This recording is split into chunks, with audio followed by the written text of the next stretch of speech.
نن په کابل کې څه تیر شول؟ ګرانو لیدونکو السلام علیکم. یوه میاشت مخکې سترې محکمې پریکړه وکړه چې د ملي وحدت حکومت به تر ولسمشرۍ ټاکنو پورې دوام پیدا کوي. د ولسمشرۍ د ټاکنو 12 کسیزه کاندیدانو شورا وویل چې د ولسمشر غني حکومت د جوزا له لومړۍ نیټې نه نور ختم ده او باید سرپرسته اداره رامنځته شي. دوی وایي که چیرې سرپرست حکومت رامنځته نشي، خلک او د دولت ځینې مامورین به په لاریونونو لاس پورې کړي، لارې به بندې کړي او مدني نافرمانۍ به ترسره کړي. وایي چې د دې ټولو کارونو مسؤل به ولسمشر اشرف غني وي. دوی ولسمشر غني د دوه وړاندیزونه لري چې یا د حکومت نه لرې شي او که داسې نه کوي باید د ولسمشرۍ د ټاکنو منصرف شي.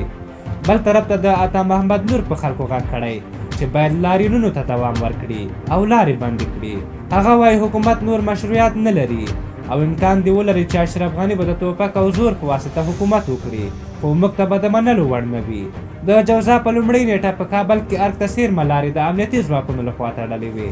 د ځینو په باور حکومت د دې لپاره لارې بندې کړې وې چې کیدای شي د جوزا په لومړۍ نیټه د حکومت پر ضد لاریونونه وشي.